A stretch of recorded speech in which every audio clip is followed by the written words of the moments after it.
Hey, what's up, everybody? So I'm here with my good friend Drew Nicoll from Mendocino County.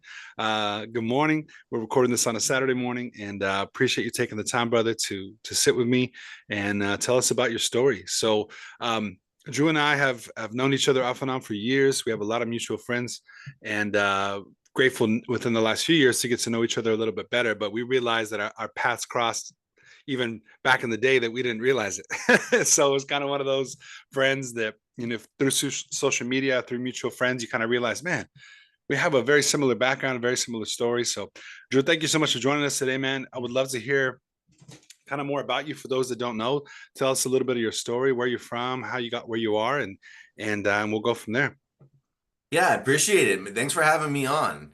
I was just telling my wife, I was like, I have a podcast, but I haven't been on one. I want to be a guest on Yeah, the podcast. And here you are. there So we go. you're the first one. Thanks for having me Awesome. on. All out. Good to know. Honored. Where do I start with my story? I mean, I guess am somebody who's just really interested in all that life has to offer. There's so much out there. And, growing up, I really did come from a pretty solid background of, my parents owned a business. They worked incredibly hard. It was a retail video store in Oh, our cool. in Ukiah, which is where I'm from and reside. I also have an office and business I run, real estate business out of Santa Rosa as well. Mm, And so I just really saw from a young age, if hard work pays off, if you're willing to do certain things that other people aren't, that's the difference. And I think that still holds true. And that doesn't mean you have to go sacrifice health and happiness and all of these things that sometimes we get swept away in. But, I saw him like, oh, I can't make it to the party because I mm, got to go in and make sure my business is running. And, that turned into years down the road of, people, being like, "Oh, well, you guys are all well off and you don't have to work." And it was like, well, it was never like that. It's the right. perception. Right. So I just kind of took that ball of being self-made and ran with it from the perspective of I don't know that I'd be a great employee. That's usually most entrepreneurs. Um, their initial start was because they realized they weren't going to make a good employee because they, didn't like sitting still or didn't like being told where to be at what time or whatever the case may be. And they have that certain gene that they got to do it their own way. And I respect that. Yeah, I just like the idea of that.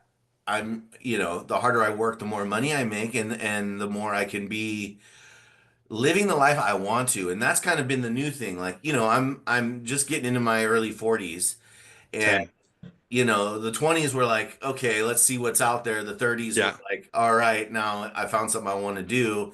Yeah. And I worked and worked and worked. And now my 40s are like, all right, let me do this more authentically to who I am as a person.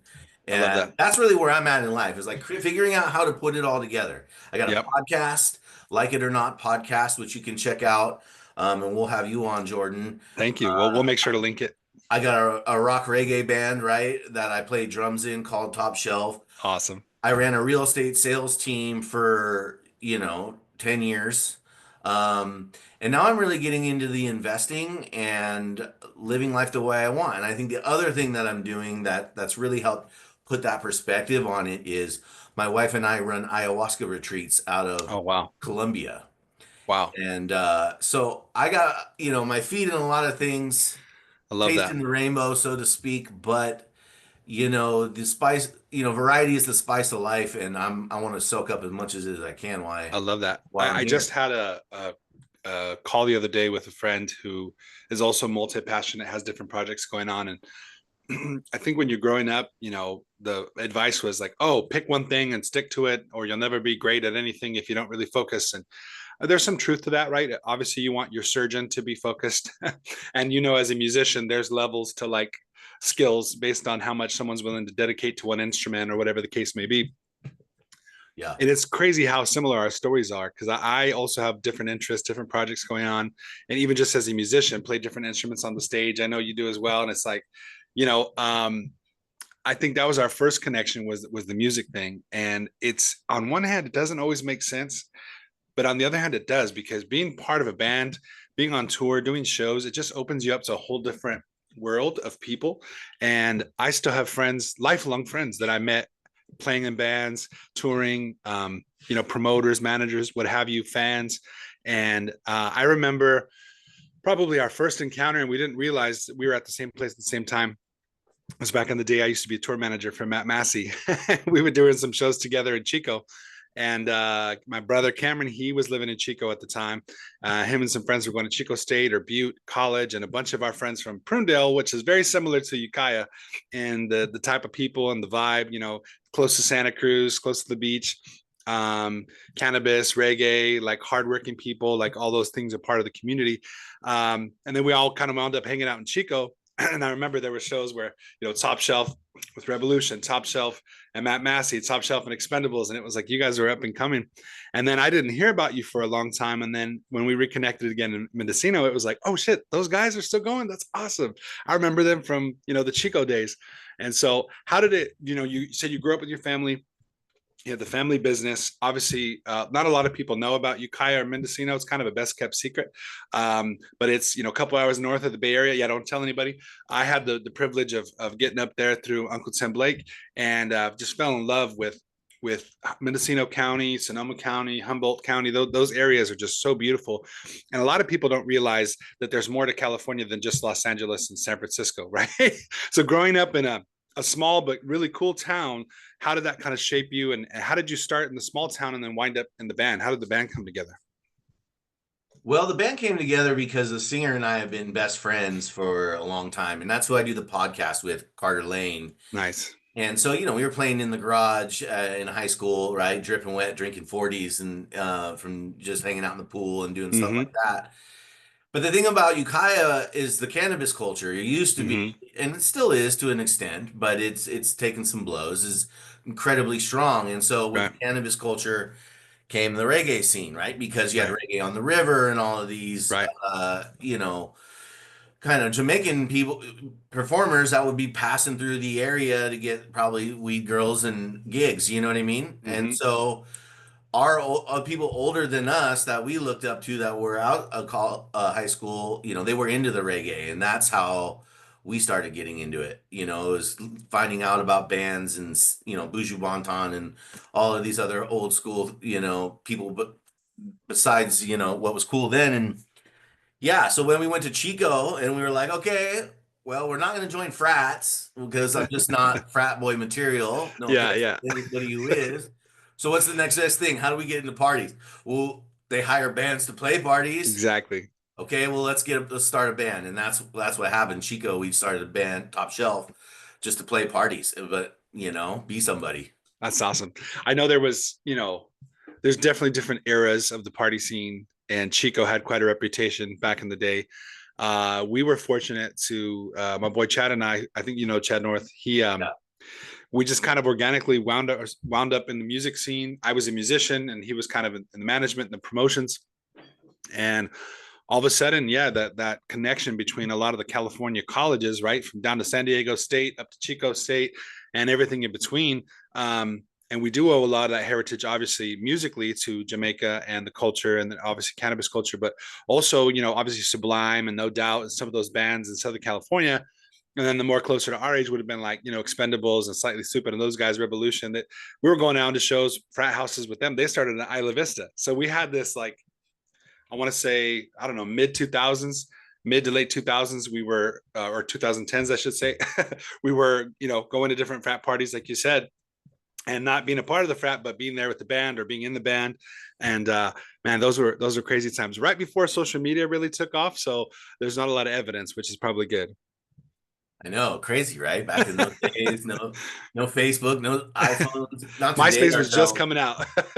Not to date ourselves, but I mean, and your point is well taken that, I mean, Sublime was really the band in California that was the link between like Jamaican Yes. music and then what became the whole, California or rock reggae scene, Right. I Well, mean, so speaking of like punk rock, there's some pretty big names in punk rock that came out of Ukiah. Talk about that a yeah. little bit. Yeah, I mean, around here the legends were always, AFI and Davey Havoc and Hunter that played bass and all the people in that band, and then their origins from Loose Chains and Sean Travis got, RIP, just passed away. Mm. But Yeah, I mean that's it. There's always been, for a few of the bands in Ukiah that really were, I don't know, for whatever it is, on that threshold of making it, or did make it, or just put out good songs and help build a scene and culture, or became a part of one somewhere else. Yeah, it's funny because a lot of like places like LA and San Francisco, obviously there's people that are from there, but those are places that a lot of people wind up, right? A lot of people move to LA to be in the entertainment industry. A lot of people move to the Bay Area to be in the tech industry. So the culture is just different. But some of these small towns, especially in Northern California, like where we're from, and kind of like Monterey County, Santa Cruz County, and then you guys up in Mendocino, Humboldt County, and then I've connected with another group of friends from the Grass Valley, Nevada County area, and there's just this weird camaraderie. Like even like with Revolution, for instance, went to high school with Wes, who's the drummer, but then Marley's from Mendocino, right, from Wallala, I think. So, and then the Thrive guys are from there too. So it's kind of cool. This like not the big cities that get the normal recognition, but these smaller towns where people grew up and they're still in each other's lives, which is pretty cool. That we didn't have to like go to a big city to make it. We kind of just did our own thing and created a cool scene because of it. And in some ways, it's still going, which is really cool. Yeah, absolutely. You can get to the places in California that support that kind of music. 'Cause that's Mm-hmm. really what it comes down to. Is there enough places within a, 5 to 6 hour drive that can support the kind of music? And yeah, Santa Cruz, the Catalyst was huge. Yep. Of course, a lot going on in San Diego and Ocean Beach, right? And Mystic Winston, and Petaluma. Mystic in Petaluma, Yep. Phoenix. We played so many shows at the Yep. Phoenix, like all of those. Isn't that the last place that Bradley played before he died? Yeah, that's what That's they crazy. say. So That's that's the way. crazy. The And history, just Santa Cruz and Sonoma alone is insane. yeah, and I mean it's the best parts of California nobody's heard of, but Right. that's it's huge. People don't realize that. So you had those roots with your family and business. You kind of got into college age and took Chico by storm, and it was a great scene there in the late '90s, early 2000s. I mean, you had to be there. If you were there, right? And it's different now, for better or for worse. But that kind of run from the '90s to the early 2000s in Chico and Sacramento and Santa Barbara, San Diego, those markets was for music, for parties. It was awesome. A lot of really cool artists, brands, bands came out of that era, and we could list them on and on. But how did you transition when you realize, okay, because there's that moment for every musician where they go, okay, am I going to make this my life? Am I going to make it big, whatever that means? Or is this just like I'm having fun with my friends and like we'll do some gigs here and there, but like we're not going to, I can't dedicate my whole life to this anymore, right? And every musician, some people never give it up. Some people kind of go, okay, we had fun in college, like now we're just going to jam and then we're going to go back to our career. So what was that point for you where you thought, did you guys ever feel like we want to get signed, we want to go on tour, we want to do the whole thing? Or was it like, we're just going to have fun with this and then we're going to go do our business or our jobs? I mean, for a long time it was, get signed, tour, do that whole thing, and we were working and grinding to do that. And I think there's, two mistakes Top Shelf made. I think one would be like, yeah, if you want to be a band that makes it, then you don't try to work a day job and play in the band, even though Yeah. that's what you need to do to survive. Right. You're either in or you're out. Do it, Right. give it everything you got, and then get out. But being 30 years old, waking up in somebody's living room, sleeping on a cat bed because you can't afford a hotel room because you're on tour, was just like, all right, dude, time to Yeah. go, make some money, Yeah, son, exactly. because this ain't it. And it's not Yeah. that it's bad, but touring isn't glamorous at all. It's hurry up It's and really not. wait. You eat shit food, you Yeah. sleep terribly. Walmart parking lot. Yeah, you Don't do stink, laundry you're for days. dirty, and you play 10 shows and maybe one or two of them are these awesome like, Yes. gigs, but the rest of them are just, Well, I'm in you end long up, haul geeking out gas money, you know what I yeah, mean? you end up, either breaking even would be a win, or you end up usually probably losing money. And that's what a lot of people don't realize. This culture of like, oh, I'm with the band, I know the band, like hook it up, get us on the list, all that kind of stuff, which is, it's understandable. It's human nature, but they don't realize at a big concert, it's maybe not a big deal, right? If you're going to freaking, you know, uh, Chase Center or something in San Francisco, like, those big name bands aren't going to notice whether you show up or not. But in a smaller venue where you got to basically every ticket you sell is gas money, or every t shirt you sell, or every, whatever. that makes the difference for bands that are on tour. And like you said, for those that are really going for it full time, and that's their livelihood, you know. And right when we kind of got started in the scene is when social media was coming out, and for better or for worse, it totally changed the game. In that it wasn't about record sales anymore, or CD sales, or tape sales. It was about streams. Right. It was about getting discovered on YouTube or having that song on MySpace or whatever the case may be. So it made it an opening for independent artists to not have to get signed, but it also took away a major revenue stream. So now live music became more important than getting in the studio. That for sure, and it also flooded the market. Yeah. Everybody could put out a CD that they were, or an album that they recorded with Pro Tools and this and that. And so, Garage band. yeah, and then it Yeah. became how do you stand out, right? Right. Amongst the fray. And so, yeah, I think I got to that point in life. And, college is an interesting thing because you think you're going to come out of college and be somebody. Yeah. And, What did you study? I studied organizational communications. I had a Okay. minor in broadcasting, and I figured Okay. someone would hire me, paying me $100K a year to come tell them how to run their company. And I'm like, yeah, you haven't even had a real job, sir. Right. Right. So I got offered a job working 30 grand a year in Emeryville, far from home, like, renting cars with Enterprise. And Yeah. that's kind of when it was like, all right. Yeah. That's when I started realizing like the whole go to school, get a job, get a wife, do all this. This doesn't work anymore. Right. It Yeah. doesn't. We kind of, we went through our generation, went through, we were young and during the dot-com boom, but that affected us. And then 9/11, obviously. And then, did you get your license before 2006, 2007, 2008? 2005, brother. So all right. So music, college, tried a job, decided to get your real estate license. And from 2005 to 2007 the market was on fire. But as we know, that laid the foundation for the 2008 crash. So tell us about that. How'd you get started in real estate? And what was that first couple of years like into the crash? So I was looking for jobs, man, because I didn't want to live in Emeryville for nothing. And literally the only jobs I was getting offered was like security guard at like Canocti Vista, like, By the way, everybody, Emeryville is right next to Berkeley and Oakland. It's yeah, very expensive. yeah, East Bay, right? East Bay. Great views though. Great views. So, it was, and then I wasn't getting offered any decent jobs at all. And so I talked to my mom. She's like, "Well, I golf with this lady, and her husband's a real estate broker, and he's looking for an assistant." And I was like, "All right, give me the number." Called, gave me a job, and I just Wow. started being his assistant, right? Getting him coffee, copying files, Yeah. trying to look like I Yeah. was doing something. And that's how I got in. When it started from there and worked In the my, Bay Area? huh? In the Bay Area? In Ukiah. In Ukiah. Yeah, Okay. right where I was at. Got licensed in Nice. 2005. And then yeah, everything crashed, And back then I was still pretty young. I was in my 20s, right? But I learned a lot from that crash. Mm. And now that we're almost 20 years out of it, probably looking, I think, at maybe not a crash like that, but some kind of similar adjustments. Something needs to give. Yeah. Yeah, and it's going to be a great opportunity for people who are positioning themselves properly. And I think for me in Well, real estate, it's kind of like, yeah. uh, Once you got your license, and then soon after there was the crash and all the good and bad that came with that. For me, similarly, I got my license right before the pandemic. And so I don't even know what a normal market is. And so what was that moment for you in real estate when you went like, okay, I could do this? Or you got your first check and you're like, dang, like this is more than I used to make in a few months or whatever. What was that moment for you where you realized real estate was something serious you wanted to do?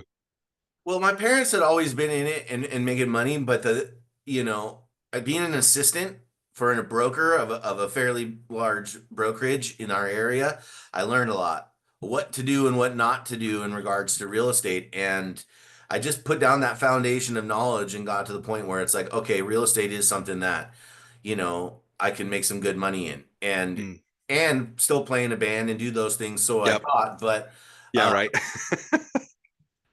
for me, it just became I got to do something. What's it gonna do? In the town that I live in, it's kind of like, all right, I'm growing pot or I'm slinging roofs, Yeah.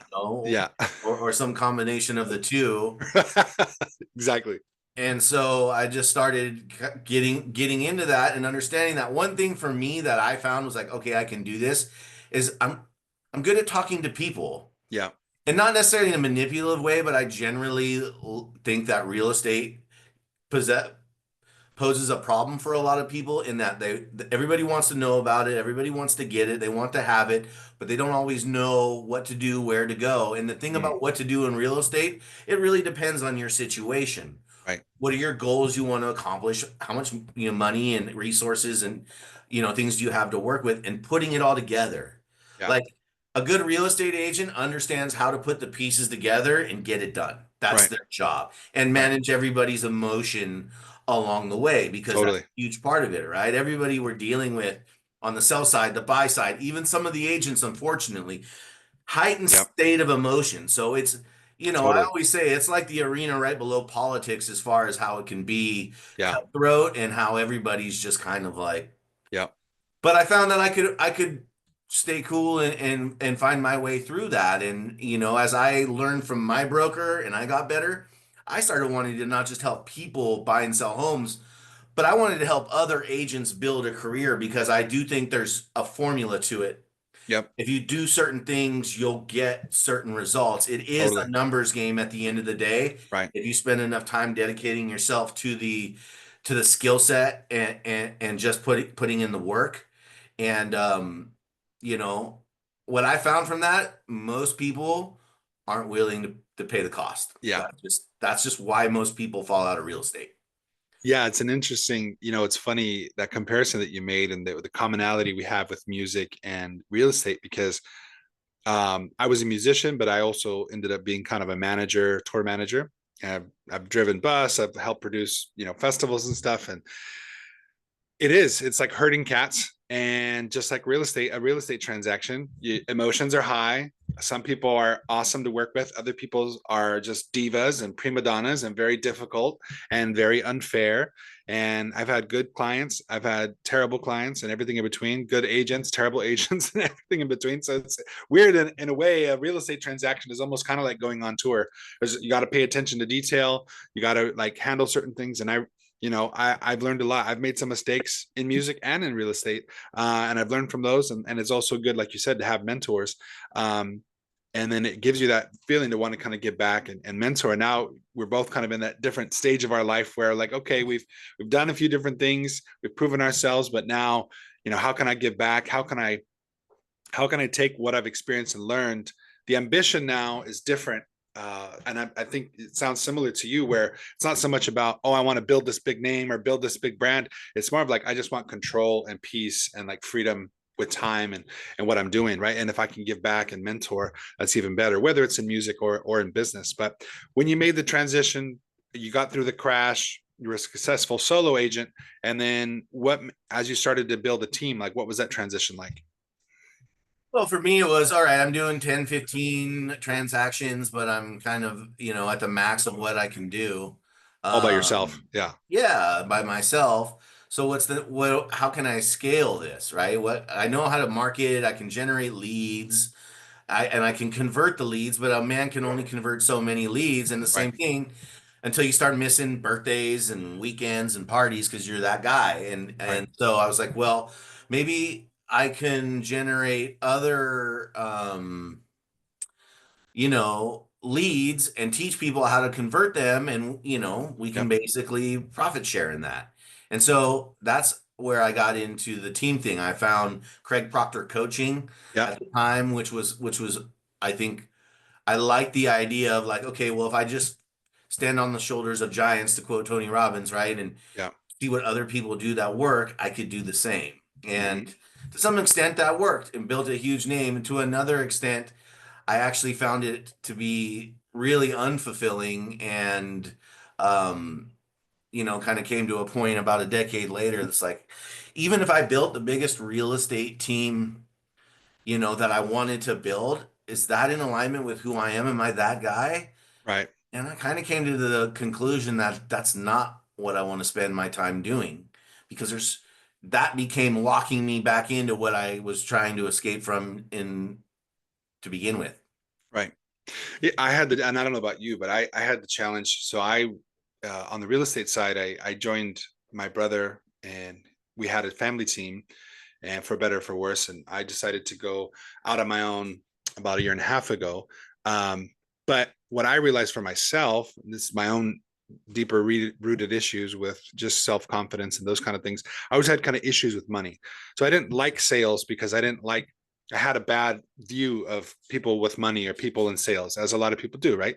And so I'm still working through that myself, but I do like helping people. And so I had to like replace selling with helping.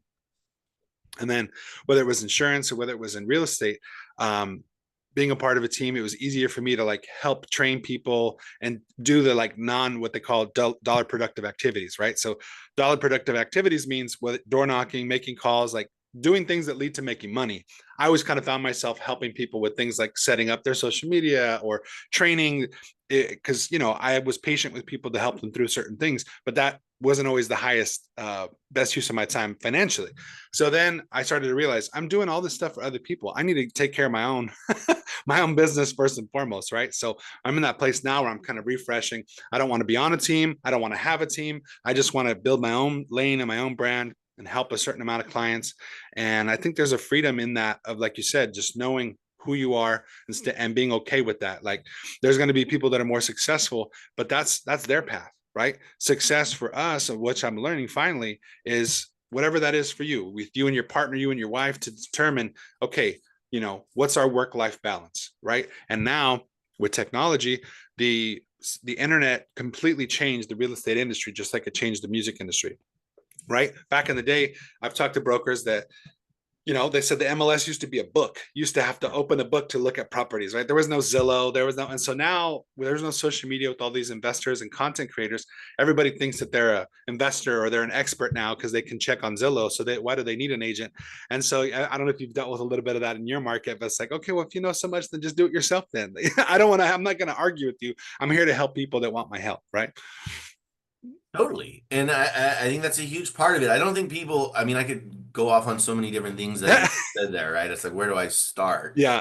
You know, I start with one, like when it comes to a team, people, you can't want more for other people than they want for themselves. Mm, And so I can only meet you where you're willing to meet yourself. And when I go past 50, right. I start damaging myself. I think that's one. Right. Secondly, I always thought bigger and better, and I was, young and hungry. And when you don't have money, you think money will be the solution. But what I've learned and where I'm at, same as you, is like, no, what I value now is authenticity and relationships. Mm, Like those are really where the depth and quality of my life is coming from, yeah. and being able to be who I want to be on that end. To say the other side of people think that they can do it themselves and they don't need an agent, they think that because there's a lot of, for lack of a better term, shitty real estate agents out there, Yeah. right? Getting the license, right? Just like being a barber, you could get a license to cut hair, but it doesn't mean you're good at it. Right. You know what I mean? Doesn't mean you're a craftsman. Yeah, and a Right. good agent will absolutely pay for themselves three times over. They'll Totally. make you more money on your deal. They'll sell it for, quicker, for less hassle, all these different Right. things. Peace And of mind. the problem with the real estate buyers and sellers is because real estate transactions for most people are a 1 to 2 times a lifetime type of situation for them. Right. They don't understand the intricacies of what needs to happen in a deal for to get the outcome that you want, Right. right? Is it to maximize value and what that looks like? And I've been actually thinking about starting a YouTube channel of just shorts of me educating the public on, You here's should what you do it. think you know, but you have no idea, right? Right. The number one way to lose money on a real estate transaction, if you're the seller, is to price your property wrong. You think you're Yes. going to go high and you're going to get some sucker to come buy it. It Yeah. just doesn't work that way Well, anymore. let's just see what happens. Right. And if your agent doesn't possess the ability to tell you why Yeah. that's a mistake, then they're going to just let you make that mistake, cost you money, beat you up for a price reduction, and you're Yep. going to be leaving saying real estate agents are terrible. Well, I love that you said that, because one of my kind of commitments in 2025 and moving forward is I'm not going to take any business or any clients that I don't want to work with. And because now I'm not the perfect agent, but I know that I'm good and I know that I work hard and I do what's best for the client. And so I'm going to go the extra mile. And if you're not willing to follow my advice on marketing or prepping your home or the price point, like you said, that's the number one factor, is pricing. if you're not willing to listen to me on that, then it's better that we just don't waste our time, right? And just drawing those boundaries of who I'm willing to work with agents, with clients. Um, it might lead to less business initially, but in the long run, it's going to lead to better quality business, in my opinion. Yeah, I don't think it'll lead to less business. I think it'll lead more. But Jordan, the key to executing, in my opinion only, right? I'm not Yeah, trying to preach to you here, but from my perspective, is then if you're going to take that path, then you have to get really good at explaining to people why it is in their best interest for them to price their property here. And right. that's not just telling, it's showing. It's like, look at this, the percentage that these, homes Hmm. sold for their asking price and in what time. And the Hmm. data tells a story. And so Right. I'm not here to tell you what your property's worth. The market will indicate to you what your Yep. property's worth. I'm here to read the tea leaves to indicate that if you want to maximize value for your home, the price that you should put it listed at should be in this range. And the list price and the sell price are two completely different things, right? Right. Your Right. home is not necessarily going to sell for what you listed for, in Right. which case it could sell for more or it could sell for less. And let's unpack that, Right. you Well, know? it's funny there. That's great advice, and I totally support you starting a YouTube channel where you just give advice on real estate. I think it'd be great. And another correlation between music and real estate, kind of with properties, you know the same thing about bands, right? Certain bands you'd see and you'd be like, they're all right. And others you're like, oh shit, they're going somewhere, or they're gonna be like, and I've had the opportunity, like used to work with Ineffable. And I remember Nice. going up to Humboldt for Northern Nights my first time, and I was there with Thomas, the manager of Ineffable, and we were bringing up Zionites to go perform at Northern Nights like the second or third year. And at the time, they were managing Collie Buds, and he goes, "Hey, check out this new album. This artist named Stick Figure.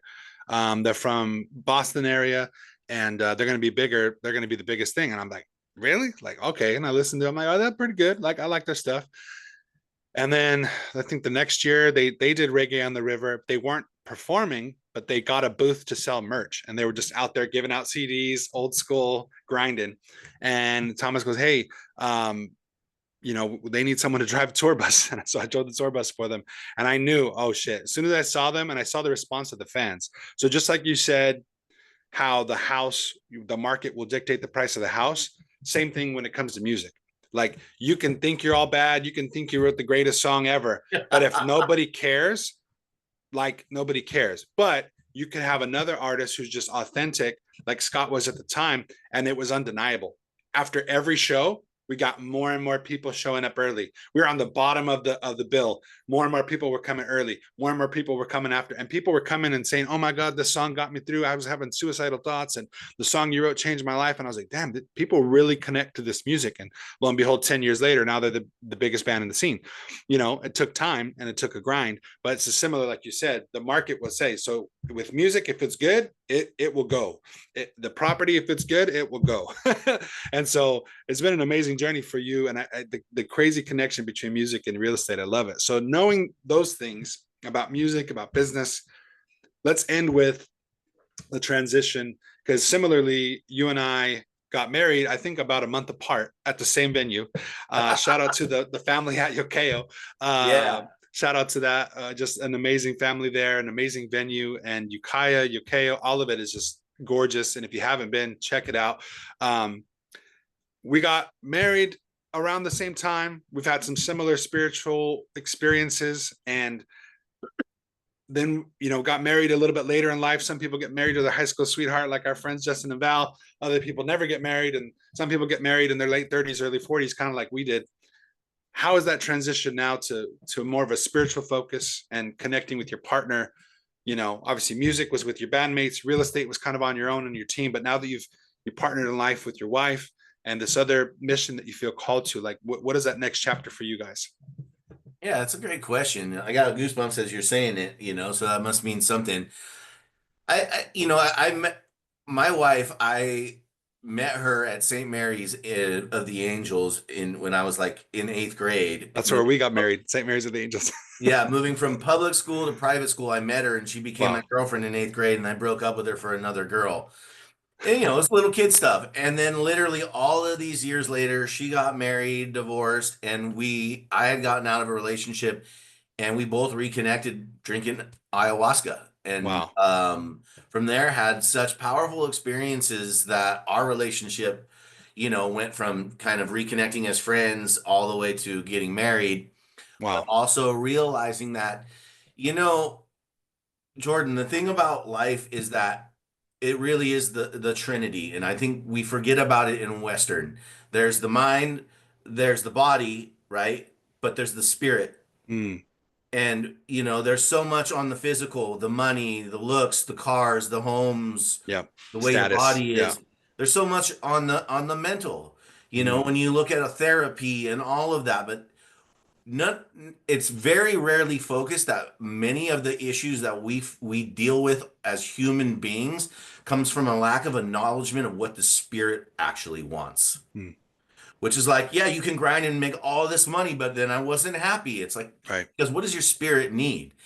And the reality of it is we slow down and we listen and we use the tools that God's put here that call us back to the essence of what we really are. Mm, Humans have been manipulated, in my opinion, to not realize the power that they have between their mind. And heaven and disconnected hell from it. Yeah. exist here. What Yeah. happens outside of me is a reflection of what's inside of me. That's good. And part of the reason why my real estate team, I think, didn't have the success that it had was because I needed to develop as a leader. Mm, And so going back to that where I'm at now is like, all right, let's put the pieces back together and realize it's difficult.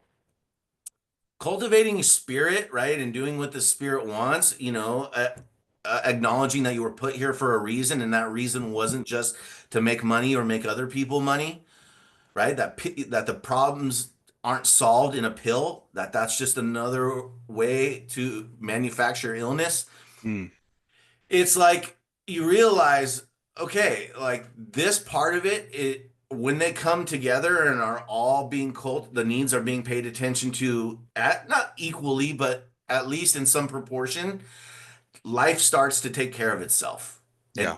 faith above just you having to put it all on your shoulders um, is the key to the human. We don't have to figure it out. That's God's job. We Yeah. just have to show up and do the work, man, and answer the call and like be Yeah. to get uncomfortable. Now that's powerful. And I think, like you said, God already kind of established so much. It's more not so much hearing new information as it is unlearning the old information, like you said, and kind of unwinding those habits and those mentalities that were passed down sometimes from our family, sometimes from society or the media, and really getting in tune with that inner voice. I appreciate you saying all that. It's powerful and it's crazy.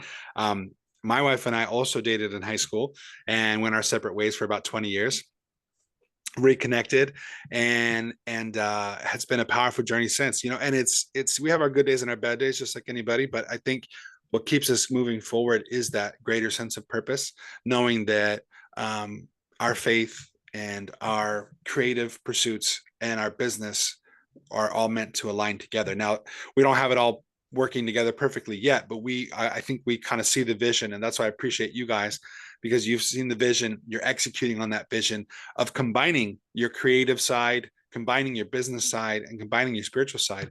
That's powerful. And I think hopefully, this podcast, your podcast, can amplify those stories and get those results, because there's people, man, that are just hurting out there with all the different things going on in the world, whatever your political perspective is. Like, we all can agree, whatever, whoever you voted for in this country, we all can agree some shit's messed up right now in the world, and no one person is going to solve it all. It's up to us individually to take responsibility for our spirit, our community. And I know that you do that in your community, and I do my best to do that in mine. And I'm super grateful that our paths have crossed, and excited to get to know you more and collaborate with you in this next chapter. And even though we've been kind of friends on the sidelines all these years, doing the same things, being with the same people, I'm excited to kind of grow deeper as friends ourselves, because we're on a very similar path and similar journey, man. So thank you so much for your time.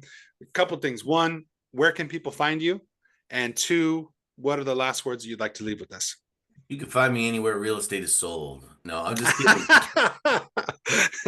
There's a couple places. First, I'd like to say please check out our podcast. We'll have you on as a guest. It's called Like It or Not with Like It or Not podcast on YouTube, also Cool. on all the podcast And we'll stuff. link it below. Yeah. Soldbydrew.com is also a great place to find me if you're interested in the real estate stuff. Instagram on Drew the Human. And I would just say this, I think the one thing that I figured out is that there isn't anything to do. It's just more about who we're being along the way. Mm, And as long as that's getting polished every day, because we realize it's a lifelong journey. Just take it easy, man. Don't get too caught up in the outcome, and one step at a time, and just uh that's really what's changed my life a lot in just the last couple months and years. And awesome. so hopefully I get to connect with you again soon, man. Thanks. Yeah, I love that. Well, we'll get together in person soon and can't wait to be on your podcast. Thank you so much for your time. We'll make sure that we link everything so people can continue follow the journey with you. Thank you, brother. We'll be in touch, man. Have a All great right. weekend and we'll talk soon. Take care. Respect.